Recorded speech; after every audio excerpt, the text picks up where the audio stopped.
အားလုံးပဲမင်္ဂလာပါတကယ်ချင်းတို့ကြီးဒီနေ့တကယ်ချင်းတို့အတွက်မူဗီတကလုပ်ပေးတော့မယ်စကားလေးကတော့2019မှာထွက်ရှိခဲ့တဲ့တလိတာအာဝါစကားလေးပဲဖြစ်ပါတယ်ဇလန်လေးရဲ့စမှာတော့အီတလီနိုင်ငံကြီးလက်ဒေသတစ်ခုမှာကြီးလရှင်ကျောင်းတစ်ကျောင်းရှိပါတယ်အဲ့ဒီကျောင်းမှာအလက်ဆန်ဒါဖာနန်ဒါနဲ့ဂျီနာဝါတို့ဒီလရှင်၃ယောက်နေထိုင်ခဲ့ပါတယ်ဒီလရှင်ကျောင်းကြီးရဲ့တင်းကျပ်တဲ့စီကန်းတွေကြောင့်သူတို့တွေဟာစိတ်ရည်နေကြပြီးလူထုတွေကြားကပျော်ရွှင်မှုတွေကိုမရရှိခဲ့ပါဘူးဒီလိုနဲ့တနေ့မှာတော့အဲ့ဒီနေရာကိုတင်းအုပ်ဆရာကတောထဲမှာတွေ့တဲ့ကောင်လေးတစ်ယောက်ကိုတို့ကျောင်းမှာရှိတဲ့ယောက်ျားလေးအလုပ်တွေကိုဝိုင်းကူလုပ်နိုင်ဖို့ဆိုပြီးကျောင်းကိုခေါ်လာခဲ့ပါတယ်။အဲ့ဒီကောင်လေးကတော့မြို့ရှင်မင်းရဲ့မိန်းမနဲ့ဆောင်းသားနေလောက်ခဲလို့မြို့ရှင်မင်းမိသွားပြီးထပ်ပြေးလာခဲ့ရမှာတင်းအုပ်ဆရာနဲ့တွေ့ခဲ့တာပါ။ဒါပေမဲ့တင်းအုပ်ဆရာကသူ့အကြောင်းတွေကိုဒီလရှင်နဲ့တီးမှကြောက်လို့သူ့ကိုဆွားရတဲ့လူအဖြစ်ဟန်ဆောင်စေခဲ့ပါတယ်။တို့တို့ကတော့ညရောက်တိုင်းဝိုင်းအတူတူတောက်လက်ရှိပြီးပလသာဝတွေရဲ့အကြောင်းကိုပြောနေလက်ရှိပါတယ်။ညမှာတော့ကိုရဲ့ဝိုင်းထားတဲ့တစ်တာကိုတွက်မခမ်းမိခဲ့လို့ဒီလရှင်တို့ဟာတင်းအုပ်ဆရာရဲ့ဝိုင်းပလင်းကိုခိုးယူလာပြီးအခန်းထဲမှာခိုးတောက်ခဲ့ကြပါတယ်။အဲ့ဒီညကလည်းဖာနန်နာရဲ့တငယ်ချင်းကောင်မတယောက်ဟာသူတို့စီရဲ့လေလာရင်းဝိုင်းရဲ့အတူတောက်ကြပြီးသူတို့တွေကိုစီမိုးရတဲ့အချိန်မှာတော့ဟိုကောင်မလေးကနင်တို့တွေကြကြလေးနဲ့ဖောင်းတိုင်းဖူးလာလို့နေခဲ့ပါတယ်။သူတို့ကလည်းဒီလိုဘဝမျိုးနဲ့ဆိုပြေတာတည်သွားမယ်ရေခဲချောင်းတောင်စားရမှာမဟုတ်ဘူးလို့ဝမ်းနဲ့နေရှာပါတယ်။နောက်တော့အလက်ဆန်နာကလေထုံးနေဆိုတာဘယ်လိုရတာမျိုးရှိတယ်လဲလို့ကောင်မလေးကိုမေးခဲ့ပြီးတိုင်းကျွမ်းတဲ့ဒုမကလည်းလောကမှာတရားနဲ့မာနရှင်လို့မရတဲ့အကောင်းဆုံးတရားမှုပဲလို့ပြောပြခဲ့ပါတယ်။အဲ့ဒီလိုပြောလိုက်တဲ့အချိန်မှာတို့တွေလည်းလူပုရုษင်တဲ့ဘောတဘောကစာလောင်မှုတွေပြပြလာရင်စူးစမ်းကျင်စိတ်တွေဖြစ်ပေါ်လာခဲ့ပါတယ်။အဲ့ဒါကြောင့်မိုက်ခင်ထဲမှာပလာတာတွေချင်းချင်းပို့နေကြရင်လောကစီစဉ်ကိုခန်းစားခဲ့ကြပါတယ်။နောက်တစ်နေ့မှာတော့အလက်ဆန်ဒါမလေးဟာသူ့ရဲ့ခြိထိုးတဲ့ဟာကျိုးသွားလို့ဆိုပြီးကြော်ကြီးနေတဲ့အခန်းကိုရောက်လာခဲ့ပါတယ်။ပြီးတော့သူ့ရဲ့ခြိထိုးတဲ့ဟာကိုပြင်ခိုင်းခဲ့ပါတယ်။အဲ့ဒီချိန်မှာလဲကြော်ကြီးပြင်ပေးနေတော့အနောက်ကနေသူ့ဘဝကအရန်ကြီးငွေဆရာကောင်းကြောင်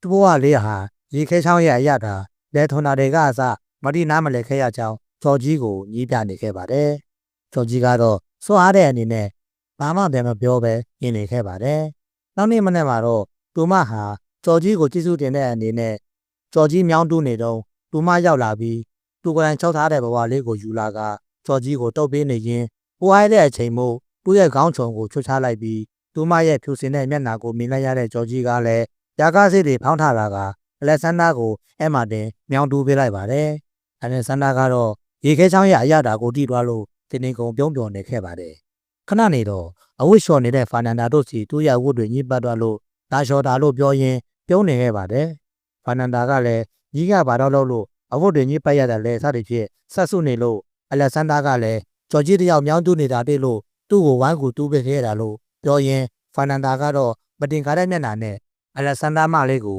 ကြည့်နေခဲ့ပါတယ်။အလက်ဆန်ဒါရေခဲချောင်းစားဟဲ့ပြီးမှတီးသွားတဲ့ဖာနန်ဒါကလည်းမချစ်တော့ဘူးငါလည်းစားမှဖြစ်မယ်ဆိုပြီးသူမတငယ်ချင်းလုပ်ပေးတဲ့အရက်ပြုတ်ရီကိုတောက်ပြီးသူမတငယ်ချင်းနဲ့အတူကြော်ကြီးရဲ့အခန်းထဲဝင်လာခဲ့ပါတယ်။ပြီးတော့ကြော်ကြီးရဲ့လေပင်ကိုဓာတ်နဲ့ထောက်ပြီးကြော်ကြီးဟာဘာလို့မလဲဆိုပြီးတွေးကြောက်နေခဲ့ပါတယ်။ခဏနေတော့ဖာနန်ဒါဟာသူ့တငယ်ချင်းရဲ့တင် जा ပေးမှုနဲ့သူမရဲ့စောက်တည်ခဲ့တဲ့အကျင့်တွေကိုမှအားမနာတော့ပဲကြော်ကြီးရဲ့ဝတ်ယုံတွေကိုချွတ်ချလိုက်ပြီးပူလိမ်မှုတ်ပေးနေခဲ့ပါတယ်။အားမရနိုင်ဖြစ်နေတဲ့ဖာနန်ဒါကထားတဲ့ကောင်တို့ကြော်ကြီးပေါ်ခုန်တက်ရင်းလေထုံနေပါတော့တယ်။လေထုံပြီးတာနဲ့အခန်းကနေပြန်ထွက်လာချိန်ဂျီနာဗာနဲ့တွေ့ခဲ့လို့ဘာမှမဖြစ်တဲ့ဟန်နဲ့သူလဲရေခဲချောင်းရဲ့ချွေမြင်မှုကိုတီးသွားလို့တာယာနေခဲ့ပါတယ်။ဒီလိုနဲ့ဂျော်ကြီးရဲ့ဘဝကတော့မနေ့ဆိုရင်အလက်ဆန်ဒါတို့အဖွဲနဲ့မြောင်းတူးလိုက်နောက်ရောက်ပြန်တော့လေတင်းရုပ်ဆရာနဲ့အရက်တောက်လိုက်နဲ့ဘဝကိုတာယာနေခဲ့ပါတယ်။နောက်နေ့မှာတော့ဂျော်ကြီးဟာအလက်ဆန်ဒါအခန်းထဲကိုပြင်းပေါက်ကနေခိုးဝင်လာခဲ့ပါတယ်။အလက်ဆန်ဒါကလည်းရေစာနေတဲ့မြင်းတဲ့ကောင်တို့ဂျော်ကြီးပေါ်ခုန်တက်ရင်းလေထွန်တဲ့အရတာခံစားလို့ကောင်းနေတော့မေဒီလာရှင်အိုလေးတယောက်အလက်ဆန်ဒါအခန်းထဲရောက်လာခဲ့ပါတယ်။ဒါပေမဲ့ကံကောင်းစွာနဲ့မေဒီလာရှင်ကမျက်စိမုံနေလို့သူတို့ဖုန်းတိုင်းနေတာကိုမတွေ့ပဲအနာကထိုင်ခုံပေါ်မှာထိုင်ရင်းချီထိုးနေခဲ့ပါတယ်။နောက်နေ့မှလည်းလေထွန်တဲ့အရတာကိုစိုက်နှိတက်နေတဲ့အလက်ဆန်ဒါဟာဂျော်ကြီးရဲ့အခန်းထဲကိုရောက်လာပြန်ပါတယ်။ရိုးနေရောက်ဂျီနန်တူးဖို့ဟန်ပြင်းနေတော့မှပဲနောက်ဆုံးတယောက်ပဲကြံတဲ့ဂျီနာဝါကလည်းရေခဲချောင်းအရတာကိုစမ်းချင်တာမို့ဖီးသက်စေမဲ့အရက်ပြုတ်ရည်တစ်မျိုးကိုတောက်လိုက်ပြီးဂျော်ကြီးအခန်းထဲရောက်လာလို့အလက်ဆန်ဒါလည်းမထုံလိုက်ရပဲတနေရာမှာပုံနေခဲ့ရပါတယ် ဂျင်နာဗာကလည်းတတ်ထားတဲ့အရွက်အပြုတ်ကြီးရဲ့စွမ်းကြောင့်ပြင်းပြနေတဲ့စိတ်နဲ့လက်ထုံယုံပဲကြံပြီးဖာနန်ဒါရောက်လာလို့ဂျန်နီဗာကလည်းထပ်ပြီးပုံနေရချိန်မှာအလက်ဆန်ဒါကိုတွေ့လိုက်ရပြီးလက်ရောက်တာလက်ခိုးထုံနေတာကိုကြည့်လိုက်ရပါတယ်ခဏနေတော့ဖာနန်ဒါဟာဝတ်ရော်နက်ကိုဝတ်ဆင်ပြီးဂျော်ကြီးကိုဓာတ်နဲ့ထောက်ကမိတကောင်နဲ့အတူတောထဲခေါ်သွားခဲ့ပါတယ်ဟိုနှစ်ယောက်ကလည်းဘယ်ကိုခေါ်သွားမှန်းသိရှင်တို့နောက်ကနေလိုက်သွားရမှာတော့မိဘုံဘေးမှာအဝတ်မပါကိုတုံးလုံးနဲ့မိဘုံကိုဝိုင်းပြီးကနေကြတာကိုတွေ့လိုက်ရပါတယ်တကယ်တော့ဖာနန်ဒါဟာစုံမတဲ့ရောက်ပါဖာနန်ဒါဟာဂျော်ကြီးကိုသူတို့ရဲ့လက်ဖျားမစီစက်တာဖို့ဂျော်ကြီးကိုကြောက်တုံးပေါ်မှာပလက်လန်ချီထားပြီးအပေါ်ကနေလဲထုံနေကြပါတယ်အဲ့ဒီအချိန်မှာစစ်လွတ်သွားတဲ့ဂျီနာဗာကတော့စိတ်မထိုင်နိုင်တော့ပဲအဲ့ဒီအကွက်ထဲကိုပြေးဝင်ရောပြီးကနေပါတော့တယ်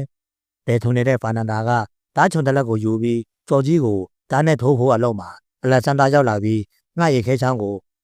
လူစားဆရာလားလို့ဖာနန်ဒါကိုတားခဲ့ပါတယ်စစ်လွတ်နေတဲ့ဂျီနာဗာကတော့မြေတကောင်ကိုဆွဲယူပြီးကျောင်းဆောင်ကိုပြန်ကအိုကြီးကြီးကျယ်နဲ့တကြောင်လုံးလက်နိုးလာပြီးမားသားနဲ့တေးအုပ်ဆရာကလည်းတခန်းတည်းထွက်လာကြပြီးတော့ဘောင်းမီကိုကောင်းပေါင်းပေါ်ဆုလို့ဆုနဲ့ထွက်လာမှတော့ကျောင်းထဲမှာရှိတဲ့လူတွေအားလုံးအချင်းချင်းနိုင်စားနေကြတာကိုအကြီးဆုံးတေးအုပ်ဆရာကကျင်းမိတတ်ခဲ့ပါတယ်